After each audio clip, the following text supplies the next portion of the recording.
It wasn't green, though, so that was... The galaxy's most unpredictable Star Trek podcast.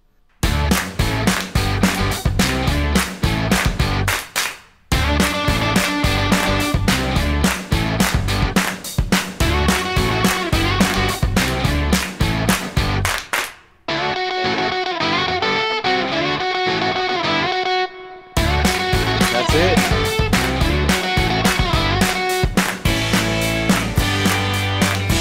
We can just talk over this. It's fine. Oh, yeah, that's right. That's what it's designed for. Yeah. It is designed for that. I just haven't Yes. gone back and fixed that part. There you go. Now it's down a little lower. And we'll go from there, ladies and gentlemen. Trekcast, Galaxy's most unpredictable Star Trek podcast. I'm Chad. That's Dan. That's Daniel. Here we are. 2 weeks. It's been 2 weeks. It's been a long 2 weeks, it feels like. Yeah. It probably felt longer than that for the two of you because I got a new phone. And it's like my own personal phone now, so I can do my personal stuff on it and keep that separate from the work stuff. And I forgot to turn on notifications for jack shit. So all the conversations you guys had in Messenger for 2 weeks, I missed. Just wasn't there. It just wasn't there. Sorry, I just disappeared on you. We were abandoned. Our dad went out for cigarettes. Went to get the milk. Yeah, I went there. Man. Sorry. So I was away for about a week. Yeah. Oh, yeah. And, we rented a cabin in a campground up in Lake George, which is something we've never done before. And it was pretty cool. It was like a tiny house, you know.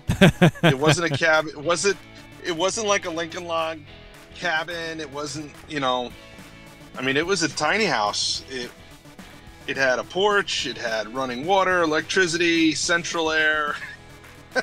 It had a stove, a refrigerator, a microwave, a toilet, a shower. I mean, there was nothing camping about this. No, not at all. Doesn't sound like We were it. glamping. Yeah. But I mean, the campground was great. They had a pool. It was also on the river, so they had a beach. There was fishing. There was shuffleboard. There was outdoor movies every night for the kids. There were all kinds of That there sounds were fantastic. playgrounds. It was great. It was great. That's It was great, something man. we'd never done before, and the kids had a blast. And it wasn't far from Lake George has a Canada Street. It's like I don't want to say it's not a boardwalk, it's a street, but it's all the same crap that's on the boardwalk if you go to the shore. Yep. The t-shirt shops, the arcades, and all that. So, I probably spent about $150 on arcade games for my son so he could win some $15 piece of shit. But Right, he had right. Some stuffed animal. What's that? Did you win a stuffed animal? He did. He got Sonic the Hedgehog. Not Sonic. He got Knuckles from Sonic the Hedgehog. He got Luigi. So, it was good. It's a good time. That's awesome, It's a man. good time. Nice. Yep. Yep. We had my nephew's birthday party yesterday, Okay. and so that was a lot of fun. He's turning 9, Mhm. and Nice. I got him. So Dan and I both collect toys, and I've got a old Voltron that he loves to play with. So I was just like, Yep. it's just sitting in a box. I'll give it to him. And Nice. kid just flipped. He loved it. Yeah. Yeah. And then explaining nice. to all the other kids what the hell this thing is. It was kind of fun. Yeah.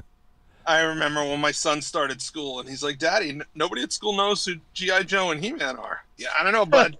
Their dads aren't cool. I don't know what to tell you. That's too bad. That's awesome. That's too bad. And I got this hat. I don't know if you noticed. I my did new notice hat. the Space Force hat. I love it. Yeah. Oh, this was issued to all the senior commanders. There you one of go. these. I don't think I've Last week. watched. I don't think I've watched the second season of Space Force. Don't yet. bother. It got canceled. Yeah. Yeah. I mean, it's funny. The show is funny, but they're not doing another season, so Yeah. it really doesn't matter. Nope. I have started to watch on the exact opposite side of that. I've started to watch the For All Mankind on The Apple Office? TV. The Office? No, I no, thought you were gonna say The Office. no. Come on. I can't take The Office. I just I'm can't gonna take drive. it. I'm gonna drive there. I'm gonna strap you down. Make you watch it. let's have a let's have a Trekcast in Seattle next year, and we'll just live stream us watching The Office together instead. You know what? I'll go, and you know what? They're only half-hour episodes, so I mean, I'll go episode for episode. Every episode of The Office you watch, I'll watch an episode of Stargate. Okay. I'm not making that plan. Or at least I'll lie to you and say. There you go. I'll read the synopsis on YouTube or on Craigslist or something. Be like, oh yeah, I watched it. My favorite part was when the guy did the thing. I guarantee you, if you watch just a couple episodes, you'll be hooked. There's no way you wouldn't like it, unless you just totally. I don't even like shows or like The Mummy, movies like that. Anything about ancient Egypt that just doesn't really interest me. I mean, I liked Indiana Jones, obviously, because who doesn't like Indiana Jones? But most of those kinds of movies, they just don't really. I don't like Nazis don't like Indiana Jones. Yeah, Nazis don't like Indiana Jones. That's true. But nobody likes them either. So. It's true. That is true. But I mean, I don't really care for that kind of stuff. I do like Ancient Aliens because that's hysterical. Because they believe in it so hard. Because they believe in it so damn hard. But with that said, I mean, Stargate was the first show I ever watched that had a lot of that background with ancient Egypt and the origin story of our civilization and all that kind of stuff. That was really done funny and well, and I enjoy it. So I wanna apologize for all the listeners. It's my fault bringing up Stargate. Yeah, you did it to yourself. You did it to yourself. Sorry. And I can't see the on-air chat for just a few more minutes, and then I'll have it pulled up over here on the iPad, and then you guys can, lay into me, and I'll see what you're saying. Hold on. I having an issue with our live stream on YouTube. It hasn't been going, and I'm like, what's going on? It shows green on my end. But it's not. It's showing our image that says we're going to do a live stream. Oh, no. But it's not showing the live stream. Okay, so we're going to start that all over again. No, Hold on. No, we're not. No. I think we'll be okay. No, because we can take it from the top. Right. Back to the script, guys. No. What? Really? You have a script? Where? Yeah, exactly. No, but speaking of ancient aliens and all that kind of crap, I do need your guys' advice, and maybe the listeners' advice as well. Yeah. I have found out about an event happening in my area in end of October. Oh boy. I'm on the fence about going. I think I want to go, but I don't know. You guys can help guide me to this. Okay. So in Yakima, Washington, a very, very small town. I'm out. Okay. Based on the name, I'm out. Okay. It's about 3.5 hours away from me. They are going to have the much delayed because of COVID. It's finally happening. Bigfoot convention. I saw that. Yes. So it's going to be insane. They're going to have, that very famous Bigfoot footage. Allegedly, the guy who shot it is going to be there. Yeah. They're going to have the She Squatches, a all-women's Bigfoot hunting group. Yeah, that's what they call themselves, the She Squatches. This is where you're going to find your future wife, because she's also going to believe that birds aren't real. So, I mean, it's just all these things marry a She Squatch. Coming together. Yeah. One can only hope. He's going to marry a sea squatch. Holy shit. That sounds like a really poorly named sea cucumber or something. I don't know. Birds, Bigfoot, Battlestar Galactica. There you go. There you go. I do know that reference.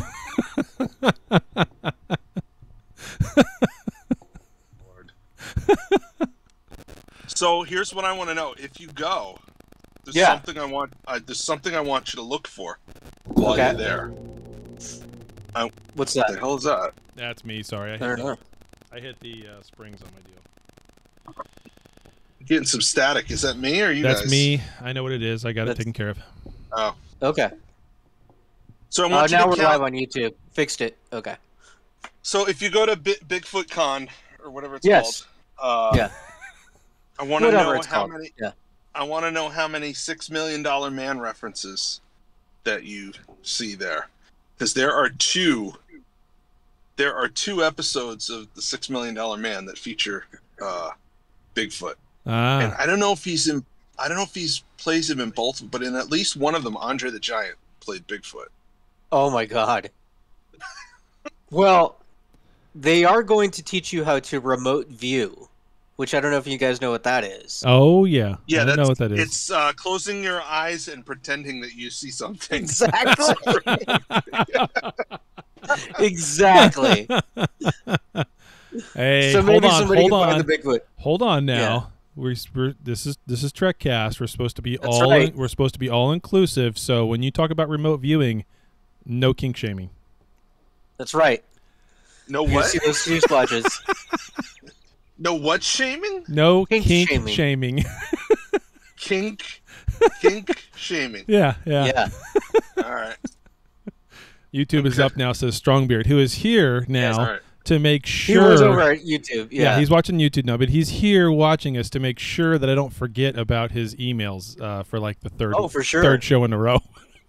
Yeah. I want him to remote view Chad on the toilet tomorrow morning, and then Nobody wants to see that. Nobody wants to see that. Give us a Packlet review of it. Oh no! Commando Steve is going to give us a Tellarite review of Strange New Worlds because he's getting close to being finished with that first season. Finally, he just was able to start watching it like a week and a half ago. All right. I like that we're getting all these species reviews. Chad poops strong. Oh Lord. Oh Lord. Yeah, species review. Let's get one from the brain. I'm gonna give the Borg review. You ready?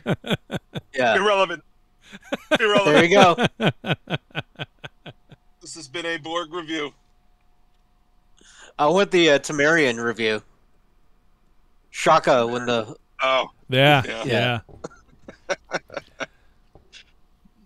Oh boy. All right, are we doing the show or are we just let's do the news? Yeah, I guess so, because at this point we're going to go right to the toilet. All right, here we go. Literally. Oh, it's the wrong one again. Someday we'll get it. Yeah, let's do this one. Star Trek news. There you go. Thanks, Robert Stack. So our first news story comes to us from the Hollywood Reporter, and it's a sad news. This has been going around. Yeah. We definitely need to mention it. Nichelle Nichols, remembered by friends and family. She has since passed away. Happened last week. So far looks like it was just complications of being elderly. But yeah, Nichelle Nichols did pass away. Yeah. Last week. She was not only was she a hura, but she was a big icon and helped get a lot of people into NASA as well. She went and promoted NASA a lot in the early years. Mm-hmm. So that's very cool. There's a story about her and Martin Luther King Jr. and how she wanted to quit the show. And then Martin Luther King Jr. told her, no, you need to be on that show because you give inspiration to others. I can't find anywhere that really happened, but either way, it's a nice story. But yeah, she will definitely be missed. Yeah. Do you guys have anything you want to say about that? Yeah, I mean, she told the story, whether it really happened or not. Right. I can't say, but I mean, I was in the room when she told the story at conventions. Oh, okay. Okay. So, I don't see any reason. I don't think she's not the kind of person who's ever given me any reason to disbelieve anything she said. So right. I take it for fact until somebody proves it wrong.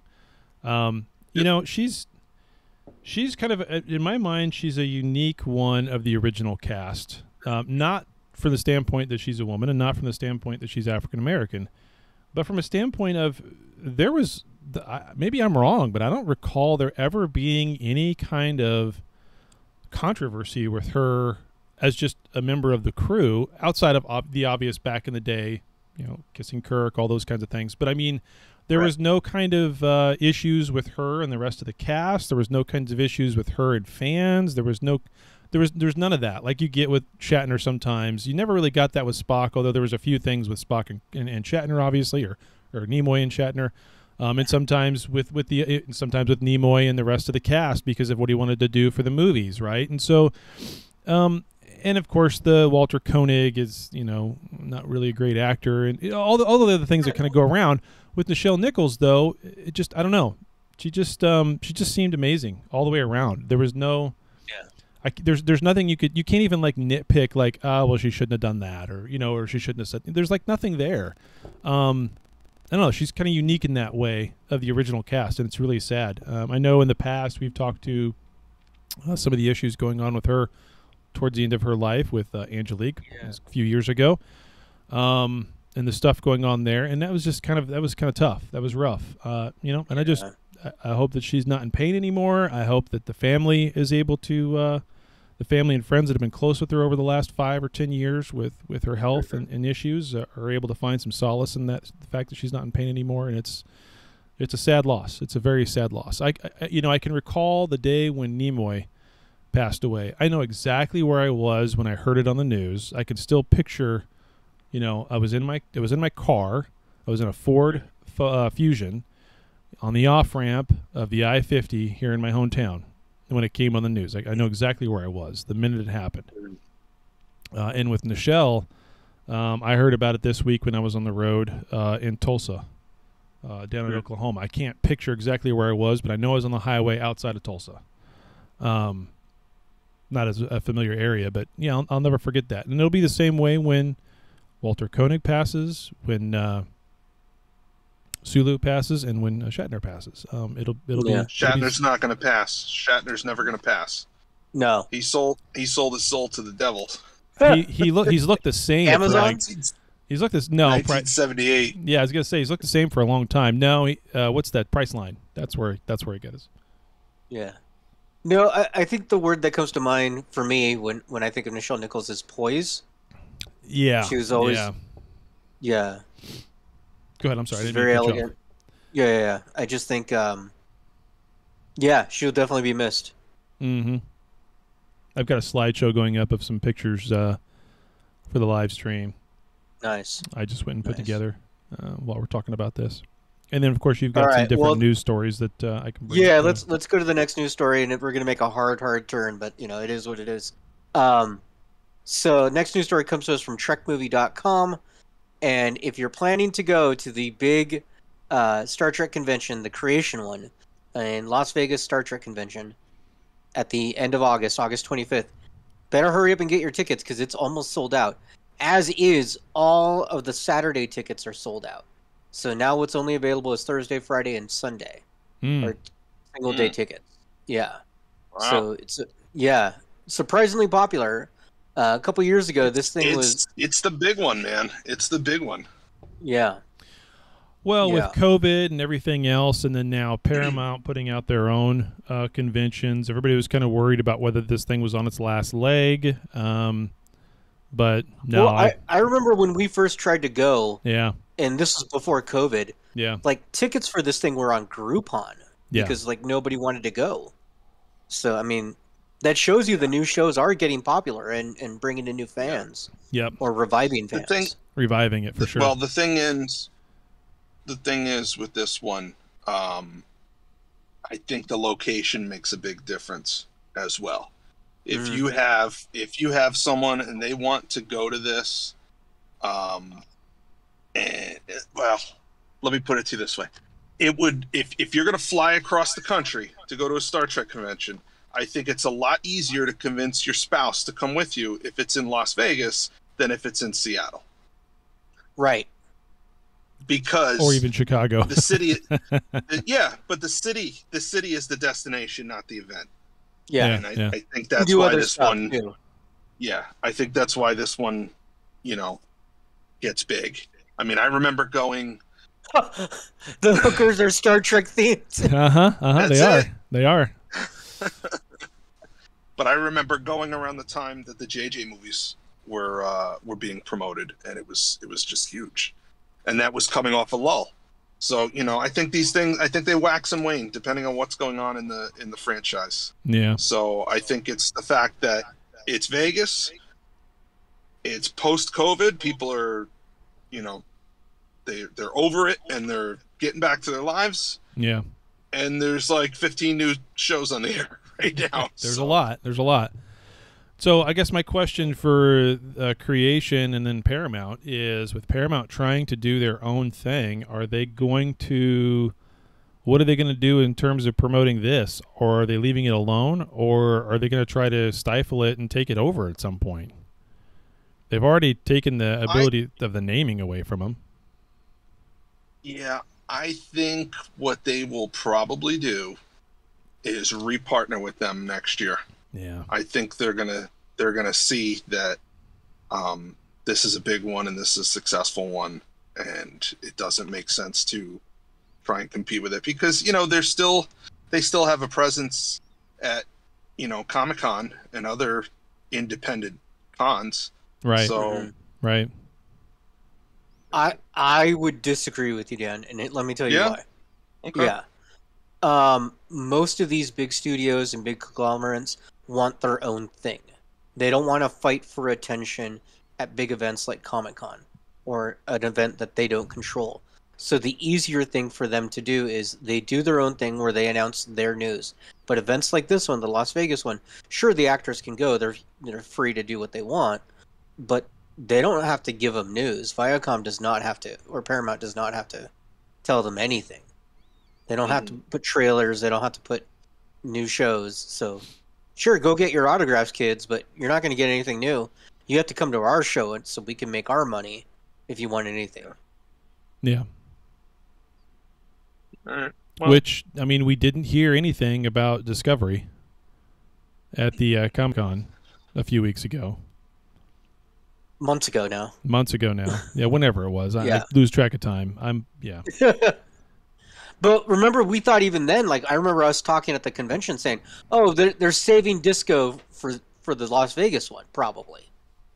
There's no word of that. I don't know. We'll see. I guess that'll tell, right? That'll be a nice tell as far as what they plan to do here. If there's any kind of news for Discovery coming out at the end of this month at the Las Vegas convention, STLV. Right.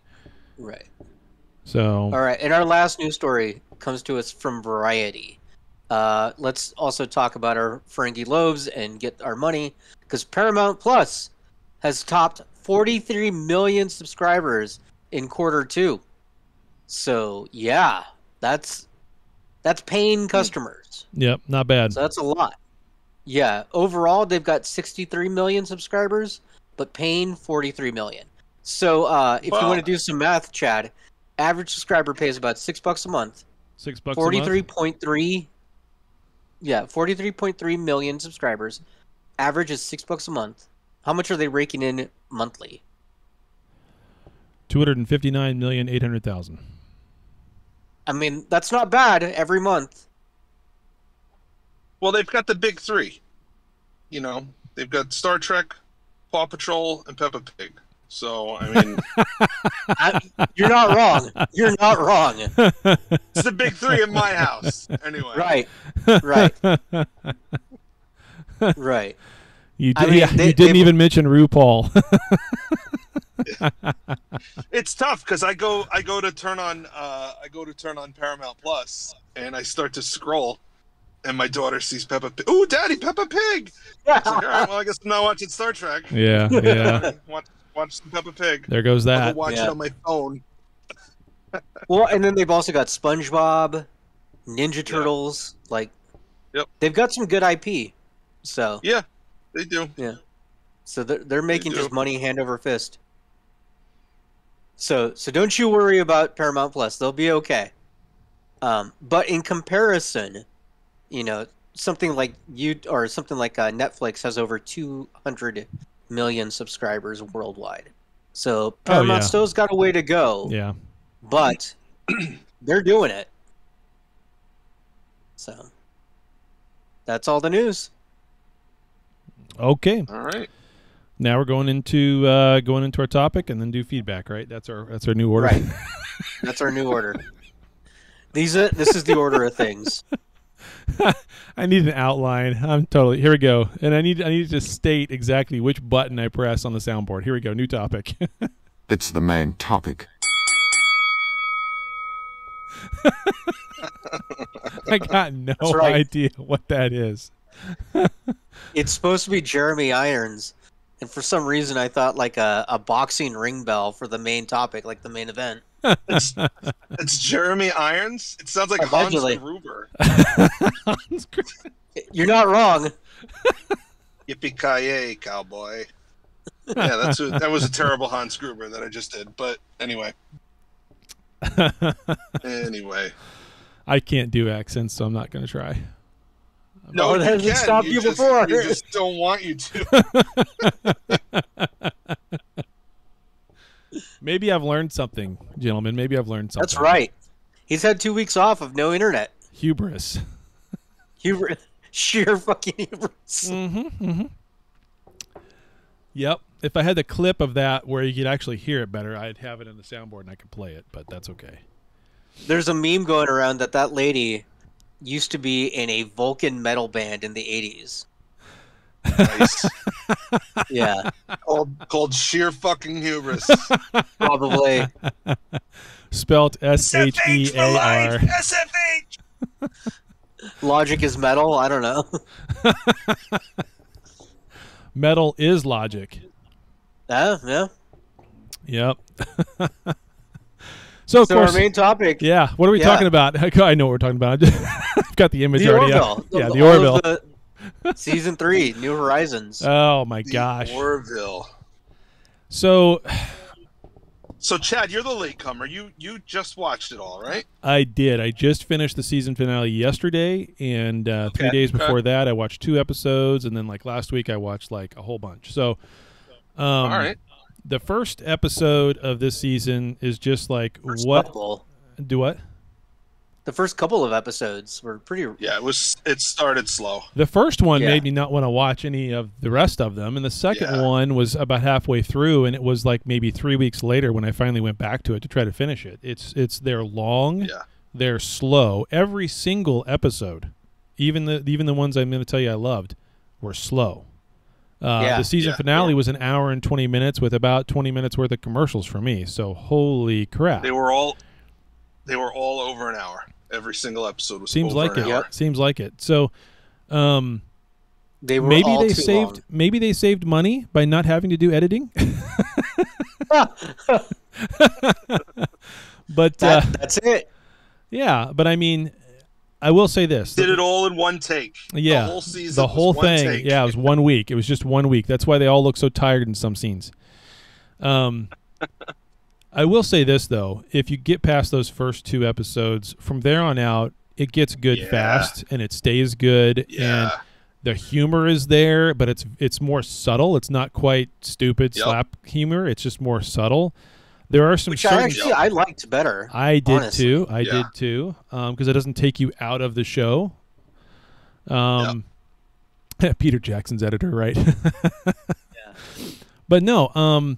And there's so many little scenes throughout the back half of this season that are just not only are they just pulling at your heartstrings, but they're also so genuine and so relatable. That it's uncanny how big of a turn they did from the first 2 episodes to the back 8 or 9, however many of this was it 10 episodes or was it 11? I forget. I think it was 10 10. episodes.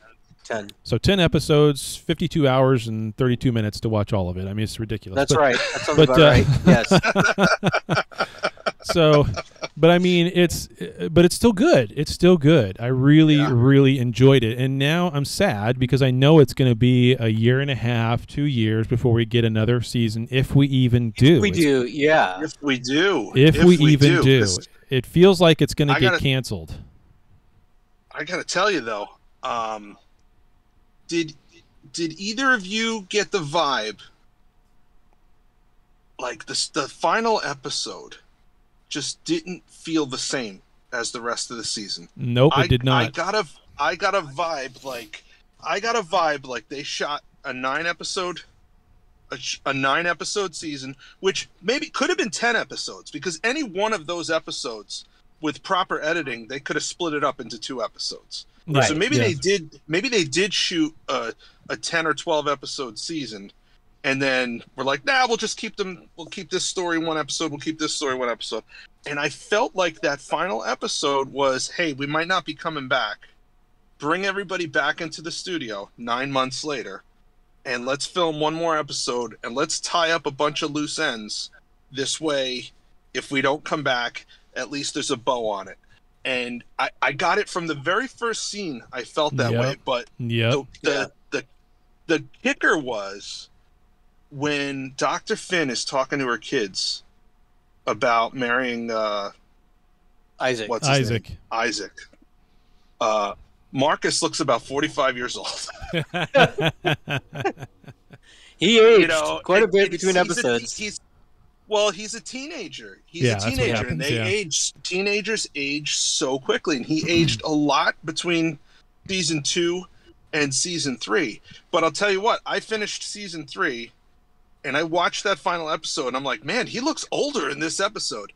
And then I went back over the last 2 weeks or whatever it was, and I've been rewatching the first 2 seasons, and I just got past season 2, so I started rewatching the first episode of season 3, and just looking at him from episode 1 of season 3 to episode 10 of season 3, there's a noticeable difference. Yeah, I agree. Yeah, well, he's at that age. Yeah, you're right. They just grow so quick. But there was I didn't really pick up on that right from the beginning, but by the end of the episode of the finale, I definitely felt like they could stop right there. I mean, they brought what's her name back. That's what it was designed to do, because they don't know themselves. Yeah, they brought back the original security officer. What's her name from who had the health issues? Austin Sage's character, Alara, something like that. Yeah, they brought her back all of a sudden for no reason out of the blue, having not talked about her at all. Hey, remember? Hey, remember? Well, there was a lot of hey members in just the last 8 episodes. The whole really season was the a bunch whole of season was full of callbacks. Yeah, callbacks to some really great episodes. I think I talked about it a few weeks ago, but the one with the cell phone is one of my favorite episodes, and the way they found a way to do a sequel to that with the actual girl, not a holodeck representation of the girl, but the actual girl. I thought that was brilliant. Yeah. I thought that was brilliant. I didn't know who she was at first. Oh, you didn't? No, it took me a while to figure out who the hell are they talking to? Who is this? I knew exactly, because the show opens with him doing the song from the previous episode. So I thought that was the callback. And then when they show that he went back to whatever it was, 2025 or whatever, I think he went back to. Yeah. 2015 or whatever. Yeah. I was like, oh my God, they're going to do the thing. They're going to do the thing. He's going to find the girl. Yep. And I tell you what, man, Scott Grimes, he could sing, and he's a good actor. He is. Yeah.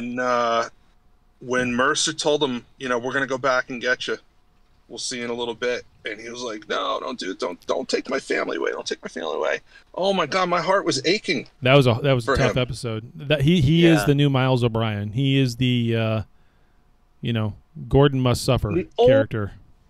The only thing I didn't like about that episode is in the end when they tell him what happened, and he was like, wow, sorry I was a dick. Yeah, that didn't seem genuine to me. No, because he'd be pissed. He did love her. Yep. Yeah.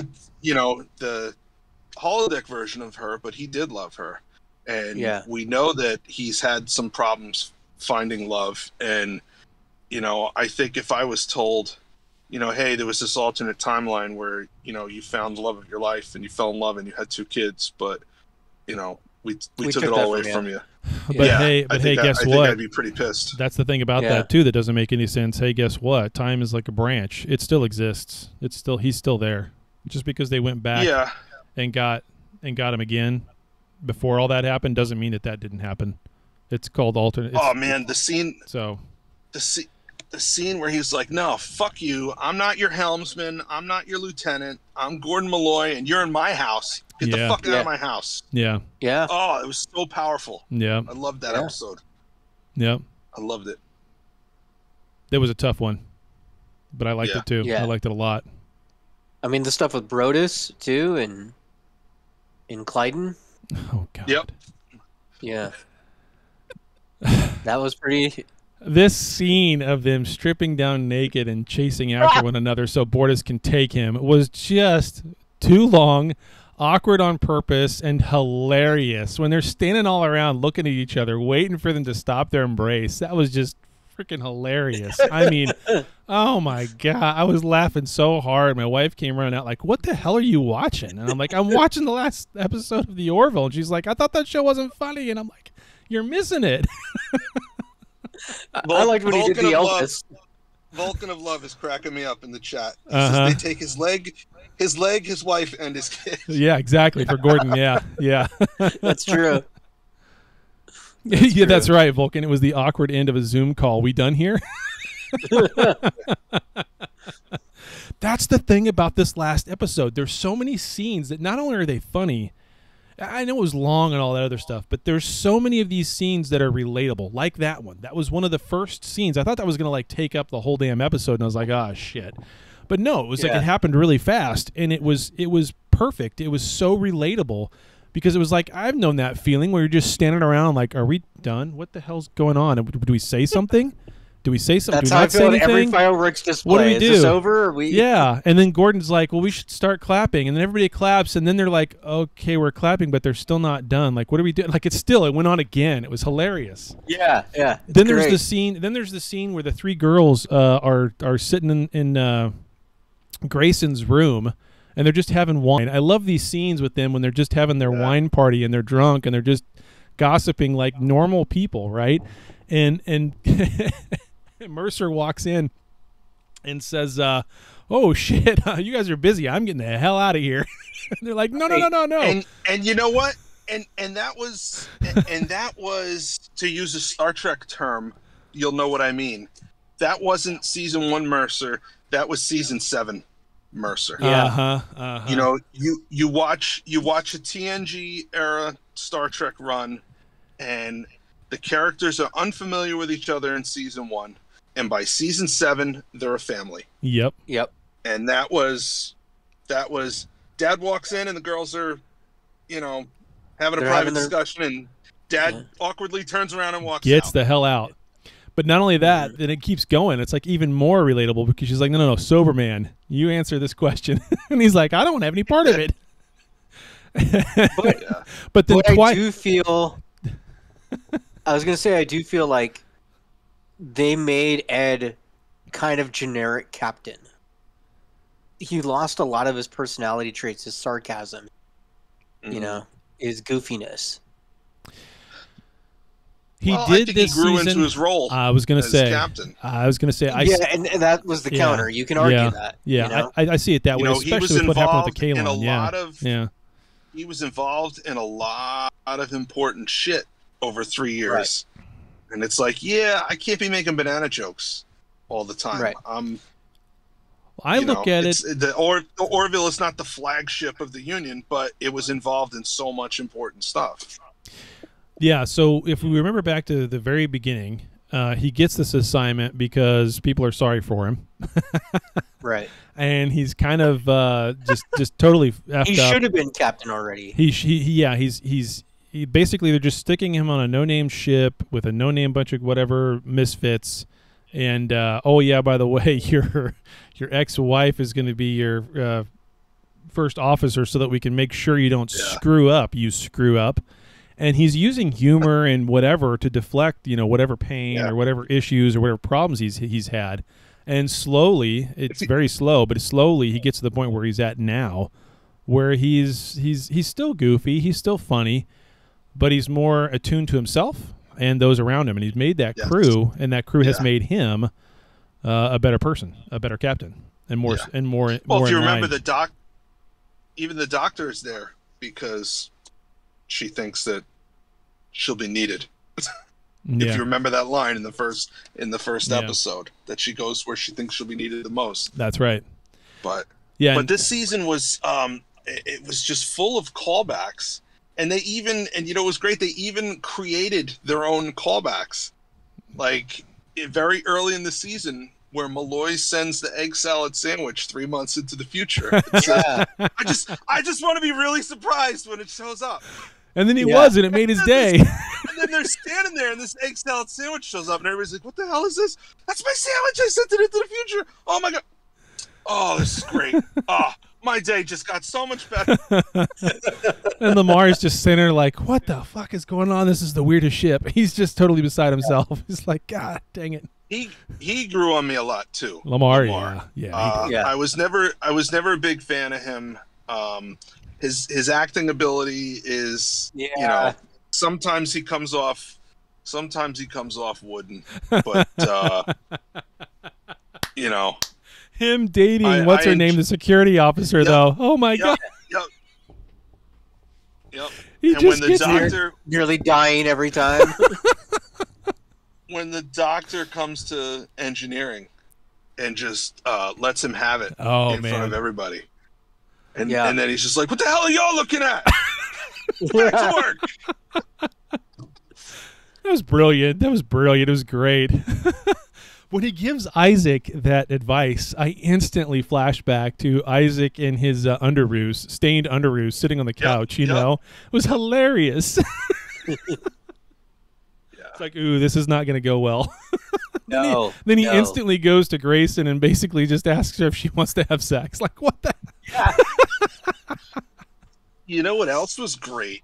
The flashbacks to the Kailan origins. I mean, that really kind of flipped the whole script and just that was rough. You kind of start identifying with them, like, well, yeah, they were enslaved and the people were inflicting pain on them just for ha-has. And, pretty evil society, really.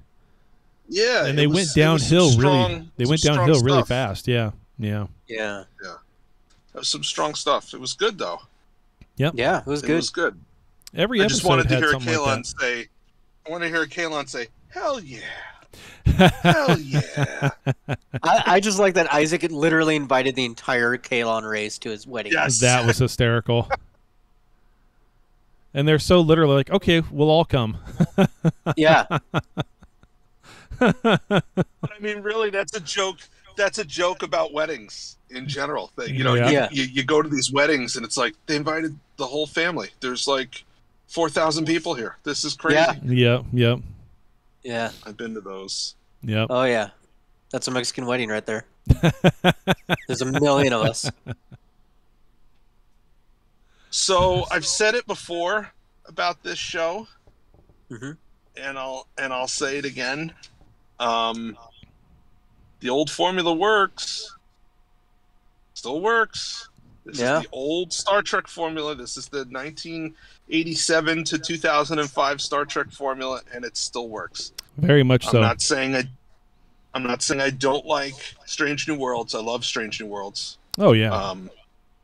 But if they were going to do a post-Picard season 3 25th century era Star Trek show, you could use the Orville as a model, because the Orville used Star Trek as a model, and it still works. Yep.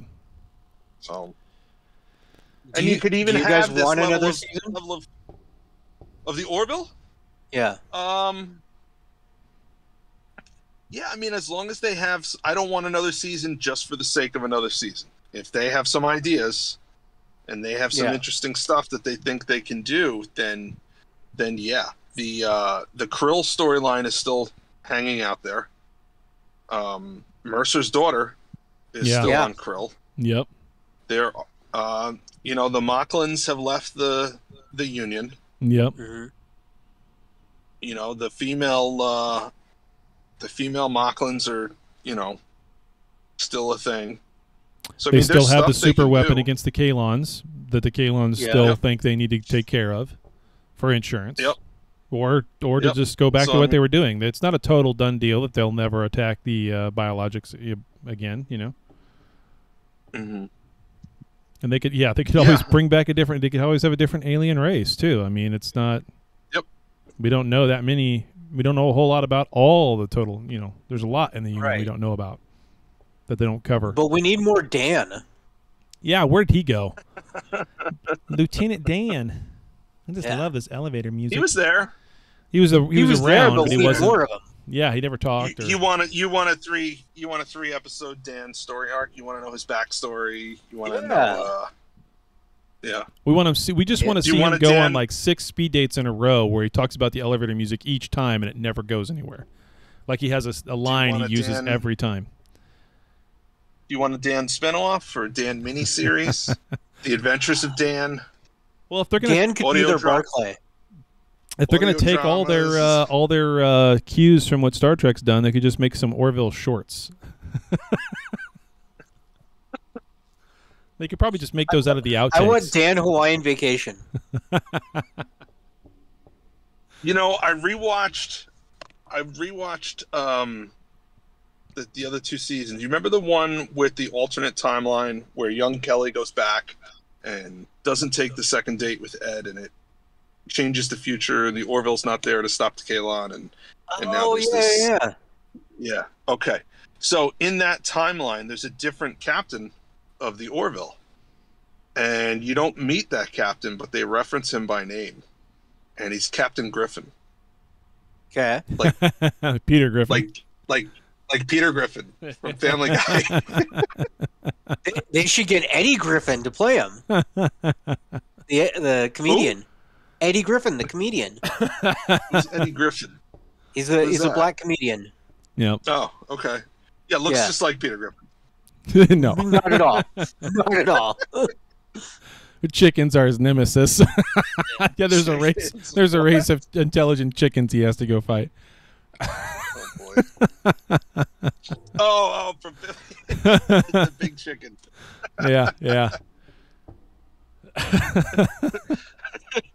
Like I said before, I really want to see a scene with Ed Mercer trying to drill through a lesson or something through somebody's head in his ready room, and he uses Kermit's voice while he does it.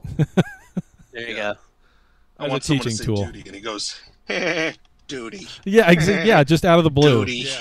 Yeah. Totally, yeah, exactly. Something totally unrelated somewhere just throws in the voice. It'd be hysterical.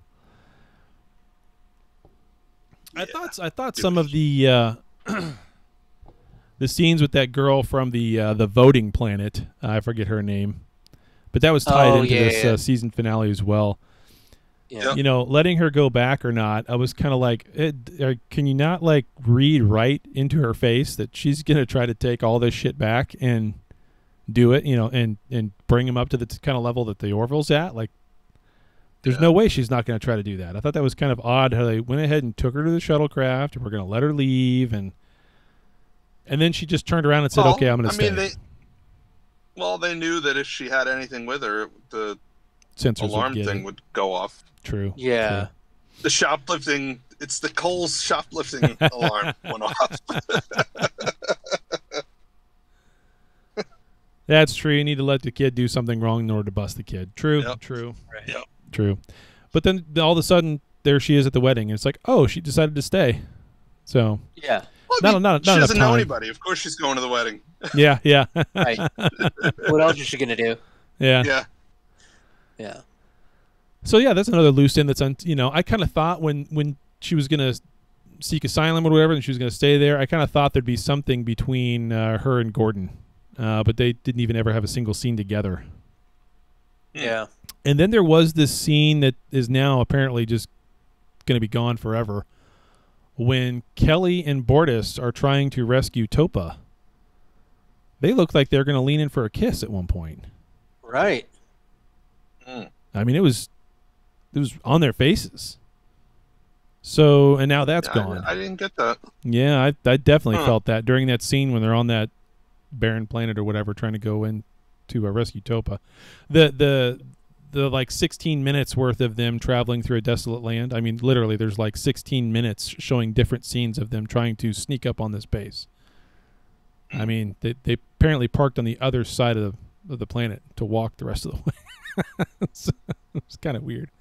But yeah, there's a scene there where they look like they're, and of course that she's very close to Topa, very close to that family. I thought it was a nice. I did not want to see Kailan come back, but whatever. It was a nice scene though when they all sat down and had dinner together because they're a family. Yeah, Yep. So that was a nice scene. Kailan was an asshole for 3 years. Yeah. But what you have to remember is Kailan was a victim of the same type of thing that happened to Topa. He just dealt with it differently, or didn't deal with it. Still hasn't dealt with it. No, because he never told Topa that we know of. Maybe finally, maybe finally dealt with it during his time away, and realized, the most important things in life I have back on the Orville. Why am I here? Why am I away? Yeah. So I kind of enjoyed seeing him come back so that he could be super excited to see Bortus Elvis. Hooray for you! Oh Lord, there's so much that happened in this season finale. Bortus Elvis, holy shit! So you're on the bridge. Bortus is toast. Yeah. All kidding aside. You're a terrible person. All kidding aside. You're on the bridge. Isaac is in front of everybody asking Gordon if he wants to be the best man, which is your perfect pick, right? And Bortus just blunders in there like a dipshit. Nope, I will Isaac doesn't know any better, so he just goes, sure. Yeah, Isaac doesn't know any better. Yeah, well, yeah, and he's like, sure, okay, whatever. And Bortus is such an ass. And then his toast is horrible. And the bachelor party is horrible. And then you go and see the girls' bachelor party, and they've got a holographic Isaac as a stripper. That was great. With tassels. With tassels on his nipples, tassels. Yep. That was hilarious. I wonder what the Kailans would have thought of that scene had they seen it. They would have been confused. They would have been totally confused. Yeah.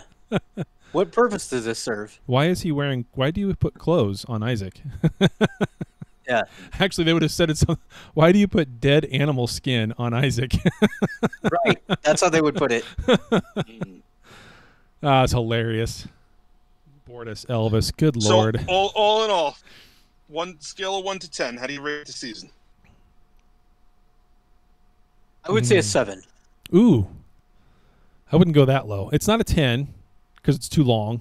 And so, the editing issues and things like that. The first 2 episodes kind of make it hard. But man, it's still got to be a 8.5.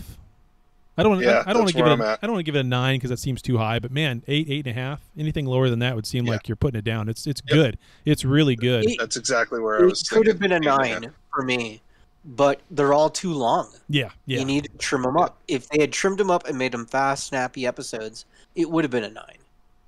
But because it was so self-indulgent in long episodes, you had scenes that were just nothing. Yeah. Okay, so some of the nothing scenes, yes, I would agree with that are nothing now that you've watched the whole thing. But in all honesty, if they would have sped some of this up, then some of the impact might not have been there with some of these very heavy scenes, So I don't know. I do think it's too long. I feel like it's too long, but I don't know if I necessarily knock it in terms of the fact that the whole thing needed to be just faster. There's some scenes that needed to linger. There's some scenes that needed that extra space for breathing.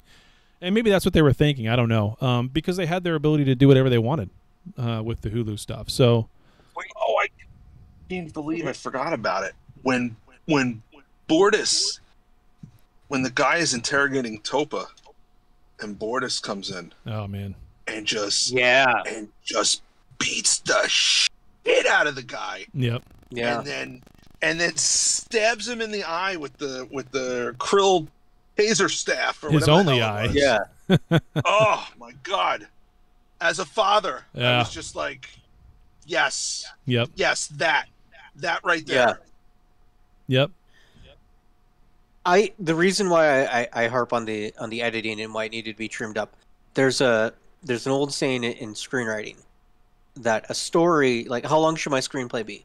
Well, the screenplay should be The description is like a woman's skirt, short enough to make it interesting, but long enough to cover the subject.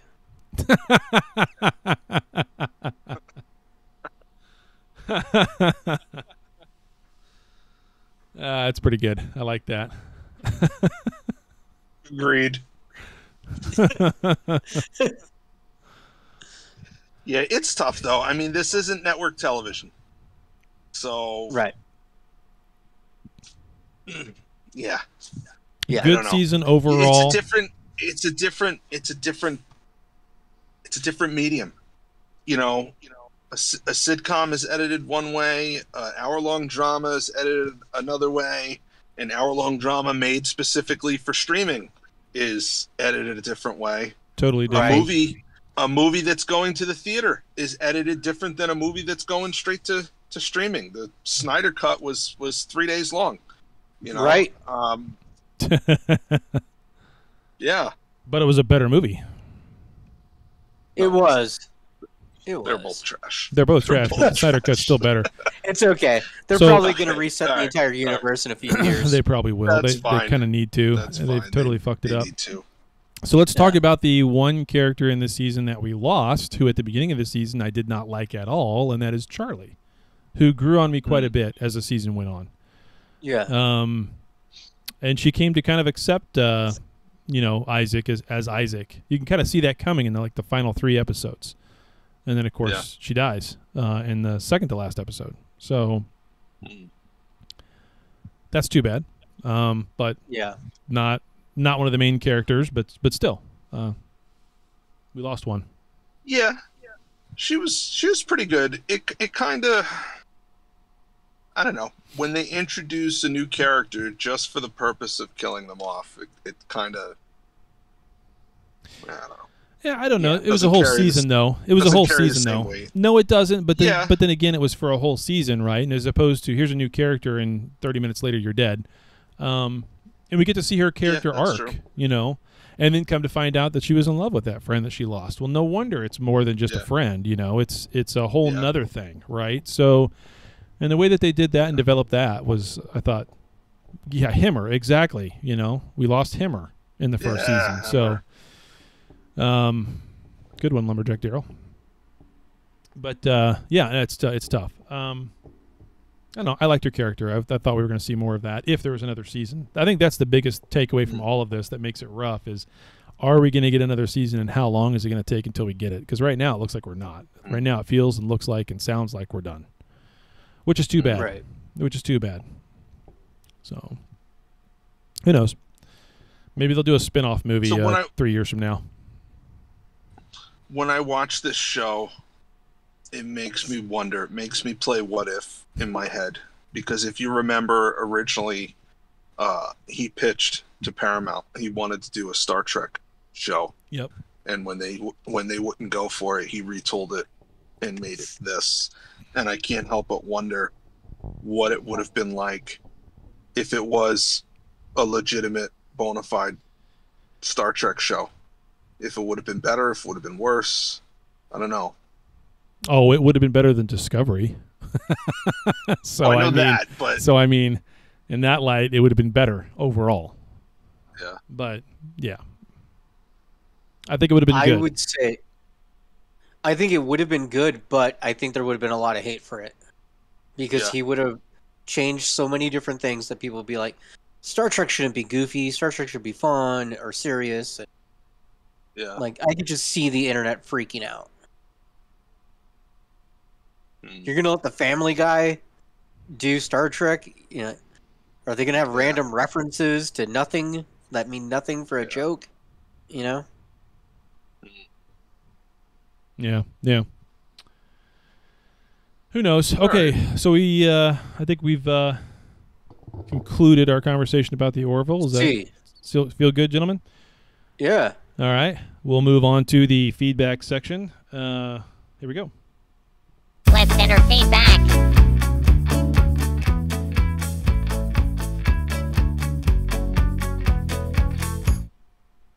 I have no idea what that says at the beginning, but okay.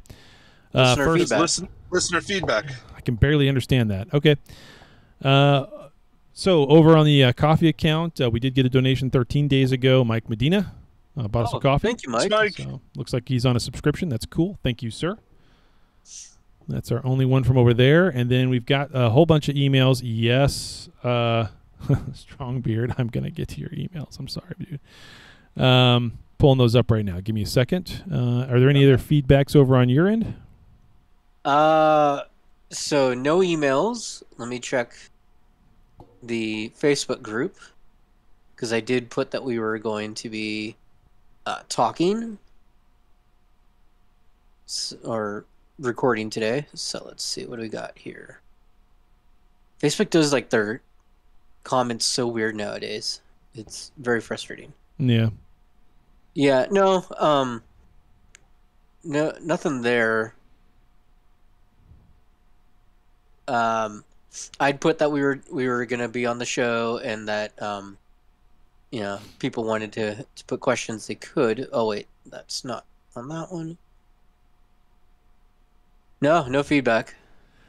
Okay, so You got it? Your emails? I got Scott's pulled up, and he said, glad you liked my previous email. I'm sorry you didn't like it enough to read it on air, as you stated in your previous email. I am considering taking my business to the Delta Flyers, the podcast by Robert Duncan McNeil and Garrett Wang of Star Trek Voyager. It is humorless and drab. I could not get past the first episode, but I will give it another try if I do not get the respect that I so deserve. Oh, who am I kidding? I love you guys. You all bring so much to the show. Daniel's a heart, Dan is a soul, and Chad is wrong. Kapla, Scott. Nice. So that was his... the other thing that Chad does is he says Wang. Yeah, I love when you say Wang. Instead of Wong. Because it just sounds Wong. Anyway.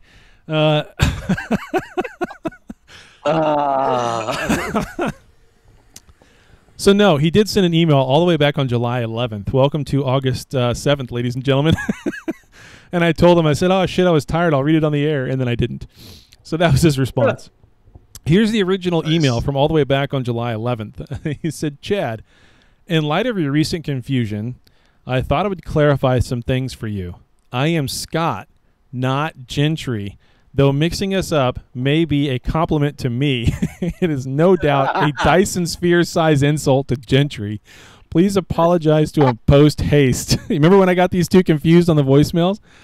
Yes. 3 years, 7 months, and 27 hours ago. He says, I am also Strongbeard, a moniker I assumed after Papa Frakes himself told me I had a strong beard. That's right. That's right. He says, as for the if Scott can, you can, that is the name of my YouTube channel and is the email address I use in lieu of my personal email. As you can see, it is real. As proof of my commitment to Trekcast, here is a transcript of my latest Packlet review. Peace and long life, Scott. So here's his transcript, because I don't know if this came through on the voicemail or not, but it says, if Scott Can, You Can presents Star Trek, Strange New Worlds, A Quality of Mercy, a Packlet review. Future Pike make no now Pike, later Pike. Time travel gives me a headache. This has been Star Trek, Strange New Worlds, A Quality of Mercy, a Packlet review. For a transcript of this review, email if Scott Can, You Can at gmail.com. Yeah. Gentry is watching us live on YouTube. And he says, no way, I am the one who is honored. There's a slight delay on YouTube, so. Damon, you're Damon Zell in our chat. You're actually pretty correct. Cisco best captain proved me wrong. That was his comment. So it's still. So I did find the feedback on our Facebook group. We did have one question. Yeah. And it's from Duval, who says, what is your prize Trek possession, if you have one? Ooh. I think I answered that. You want to read my my answer? Yes, you have an actual Bathlet and an actual steel Tang. Yeah. Those are your most prized Star Trek possessions. And another way that you get into the core. Yes. Yes, I said I don't know if those are my two prized possessions, but I know I'm getting into Stovall one way or the other. There you go. That's all that matters right there. I mean, in battle. I've got voicemails and other emails too, by the way, just so you know. okay. Keep going though. Those are your most prized Star Trek possessions? That's right. Voicemails? Yeah, those voicemails. Yeah, the voicemails are great. What's my prized possession? Shit, I don't know. I don't. I mean, the sign that Scott made us, that's pretty cool. Yeah, the model that I need to put together that he got us, he got, for my daughter and I to do. I mean, that's amazing. We started Michael Burnham diary that I keep on my nightstand. That orange thing that you kind of see over my head, it's small on the screen, but it's my buddy 3D printed it, City on the Edge of Tomorrow or Edge of Forever. That circle where the Guardians are. So nice. That's pretty cool. But I think the possession that I personally bought myself is because I collect decks of playing cards. I found an old deck of playing cards from Star Trek II: The Wrath of Khan. Nice. From release back then. Yeah. Nice. So, well, it's not really a possession because it's not something I technically own. ChazBiz in the chat is correct. My most prized Star Trek possession is this show. It is the two of you. It's the fact that we've been doing this now since December of 2018. Wow. Just about ready to hit 4 years of doing this together. Every week, every other week. I mean, a lot of time. Wow. We are about ready to cross the barrier of having done more shows than the original hosts, David and Darren. We were really close. I think it's honestly, I think it's this month. I'd have to go back and double check the count, but I'm pretty sure it's this month we finally go past that.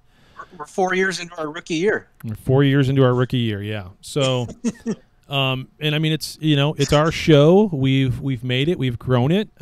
Case in point, we have. I'll go look at it right now.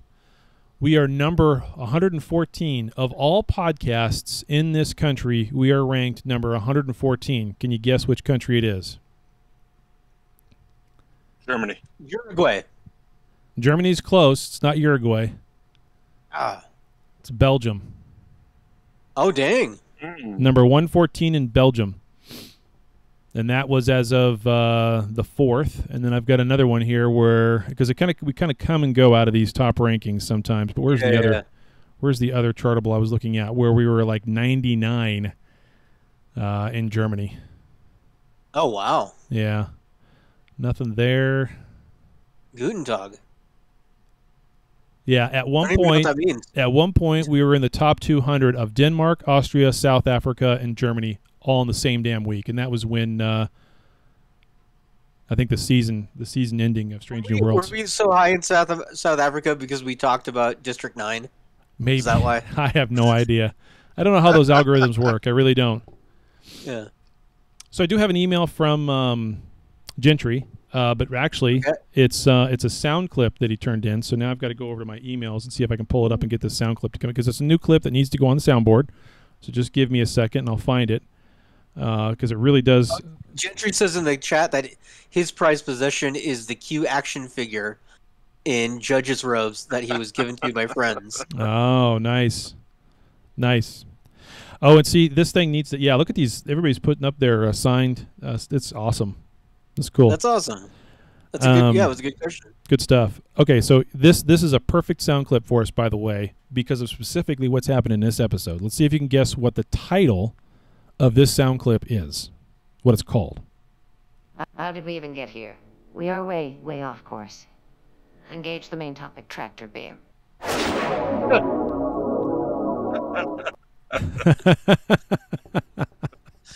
Is it the herding cats? That's Captain Janeway. Yeah. Yeah. Asking that how in sound clip is called off topic. Yeah, that's correct. Yeah. That's our new off topic sound clip. Yeah. Brought to you by Gentry. That's great. Whenever we're talking about who the hell knows what. Okay, we got a couple of voicemails. Let's get in these pulled up. Here we go. The following is brought to you by Worf's Chadich Services. Recalled back to the homeworld on baseless treason allegations? Call Worf's Chadich Services. They'll watch your back, so you don't have to. And now, the Orville New Horizons Season 3 finale, Future Unknown. A pack-led review. Cisco's wife married Silver Data. Thank you for listening to a pack-led review. For a transcript of today's segment, email Chad. He has a copy.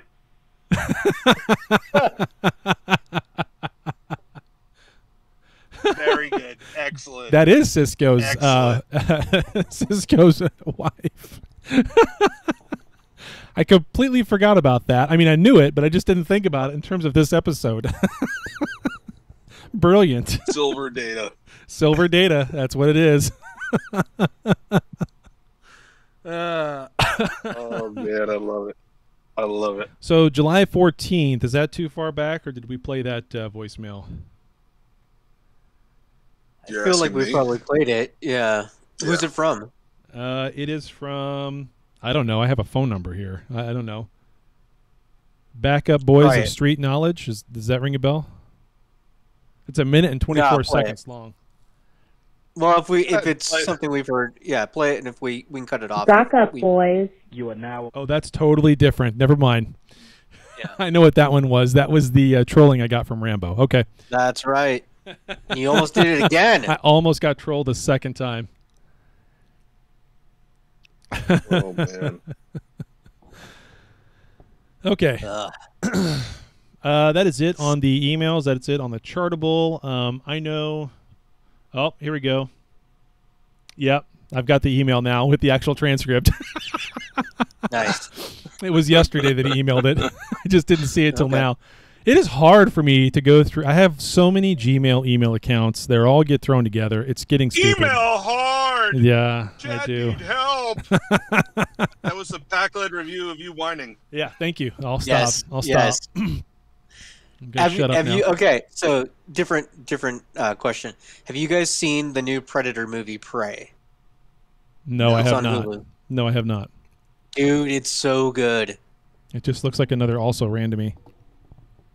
I have no. Do I have to see the others, or can I just watch it? You can just watch it. Because I don't even know. I've lost track of how many of those movies there are at this point. Oh, I can't. Yeah, it just doesn't. I mean, there's Arnold Schwarzenegger, Danny Glover, right? Those are the first two. Then all the other ones. I have no idea. I know there was one in like Alien versus Predator 2004 or so, and then two of those. Yeah, I don't even know anymore. Yeah, there's the one with Adrian Brody, Predators, where they get kidnapped and put on the planet. Did they do a CGI of Arnold for those? I know they did for the Terminator stuff, but did they do it for Predator or no? No. I didn't think so. It's they did it for the Terminator stuff. That's what you're thinking of, Damon. Yeah. Come on. Don't bullshit me. Get out of here. But Prey's really, really good. Get to the chopper. Get to the chopper. Come on. That's perfect. Your come on is perfect. Come on. It's pretty dead on. Don't bullshit me. I do love how he tries to dress up with the mustache and the long hair in the gym and tries to convince people he's not Arnold Schwarzenegger. He doesn't know who Arnold Schwarzenegger is. It's so hilarious. The guy is funny. Should we give people a chance to talk if they want to? Like, put an X in the chat. Yep, put an X in the chat if you want to be unmuted, and tell us all about your thoughts on the Orville Season 3. So, Dan Lombardo puts an X in the chat. Dan, you're going to be unmuted. Right. Tell us what you think. Jazz Biz was just first. Advanced to level 1. There's a bot. You never use Discord. There's a bot in there that actually you level up. It's called Elcars, by the way, and you level up the more you talk on our Discord. And when you get to a certain level, other channels are open, other emojis are open, and all that kind of stuff. So, since we're doing that and giving people a chance, I did ask in our meme that I always post a meme for questions. Yeah. And the question was whether or not Olive Garden and Red Lobster was fancy restaurants. Overwhelmingly, the answer was no. They're not fancy. But, you know. Oh, they're fancier than a Shoney's. I don't even know what a Shoney's is. Yeah, I don't know what a Shoney's is. Yeah, these two don't watch Rick and Morty. Nor do you know what a Shoney's is. It's Denny's. It's a version of Denny's. Oh. It's a chain. That's fine. That's fine dining in North Idaho. Yeah. So is the Waffle House. So they have the moons over my hammy. In Idaho? Yeah. Moons over Miami. Denny's thing. Yeah, that's a Denny's thing. Yeah. It's a plate. Yeah. That's the senior special. Okay, Chaz, you are unmuted, by the way, so you can talk anytime. Yep, you are. Okay. Yeah, Shoney's is... I would always go to Shoney's in Branson, Missouri. Uh-huh.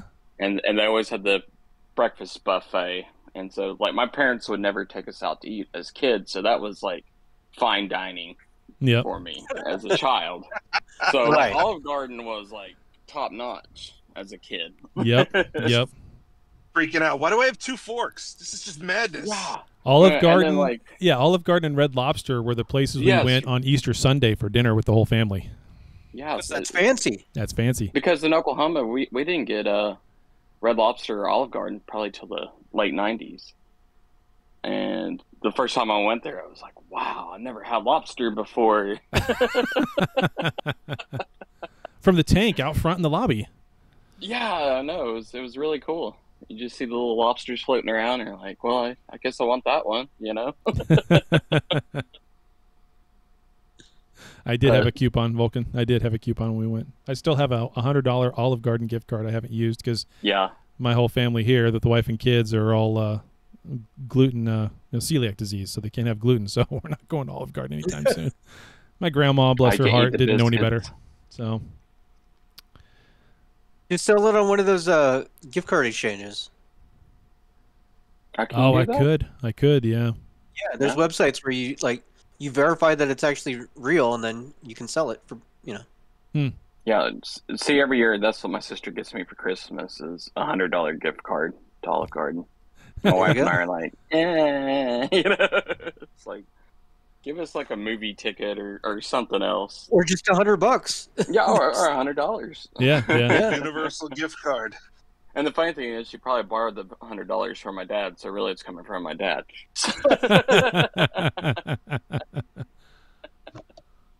Or you can do like me as far as my gifts go. They are gift cards, but they're always gift cards that I've gotten for free out of the points I have for Marriott. So there you go. I still didn't spend any money. I'm a cheap bastard. So Chaz, what do you think of Orville this season? Do you watch all of it? I have 3 more episodes to go. Okay. And I mean, it definitely did get better after the second episode, because that second episode, I didn't watch it till like 3 weeks later. Yeah. Because it's like, man, this show is just so slow. Mm-hmm. Like hour 20 minutes. Like you got to be quick. You know, pacing's off. Like you have like shots that people are just standing there doing nothing. And you're like, come on, let's pick up the pace, people. How many times did we need to see the exterior of the Orville being worked on in that first episode? My God. Yeah. And like editing and everything. And one thing I noticed too is the episode where he goes back in time and has the family. Mm-hmm. It was like, almost reminded me of Tuvix in a way. Because that was kind of Mercer's Tuvix, where he's like, your family doesn't exist. You know, we're just gonna go back in time, and this never happened. A little bit. And I don't know. I really liked that episode. I thought that was probably the best one I saw all season. Especially the egg salad sandwich. See, I haven't seen the episode where he gets the egg salad sandwich. I saw all the memes online that he gets it, and I was like, sweet, he gets it. So he gets to eat it. I'm ready to see that part. Payoff. It's the big payoff. Yes. And of course, my wife won't get it because she's not paying attention to the show. She's like, why is he celebrating about an egg salad sandwich? Yeah. And one thing about the show, too, is like you got Brandon Braga, and he's written, you know, several episodes of this show, and he was with Voyager and Next Gen and everything. And you can definitely see the comparisons. Like, he knows how those shows ran and everything. And I think Star Trek needs to bring back a couple of those guys. I was like, just maybe write a couple episodes or something. Just bring it back to, where it was. Definitely throw them in here and there. I mean, the writing team on Strange New Worlds did fantastic, so I've got no complaints there. But then again, that's the same, in some cases, the same writing team is on Discovery, so that's weird. It's the same producers. They probably have different stables of writers. Okay. But still, the ones who are telling the writers what to do, it's the same group. Yeah. That's the weird thing. Yeah, I guess maybe they listened. I don't know. The other thing is, I mean, it's different in that, years ago you had 26 episodes in a season, and each episode had one or two writers that wrote the episode because it was 26 stories.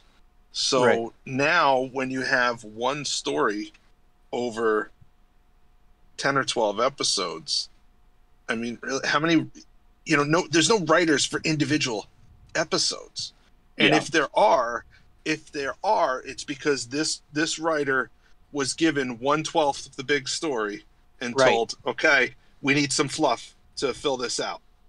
Yep. So, I don't know. The way it typically works, it's a lot like Marvel, where like they give them the overall picture, and then we need you to get from this segment to this segment. Write it, figure it out. And I think that's what's happening, like with Marvel Phase 4, a lot of people are kind of confused, like what's going on with Phase 4 right now, because, Eternals, you got this giant god monster with his hand touching the sky, and nobody's mentioned it in 2 movies right now. Yeah. Like, you got this Eternal just like,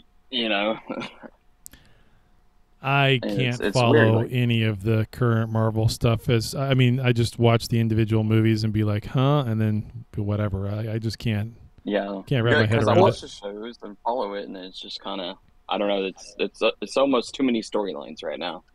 Well, and then the other thing that they've recently come out and said is like, not everything connects to the overall story now.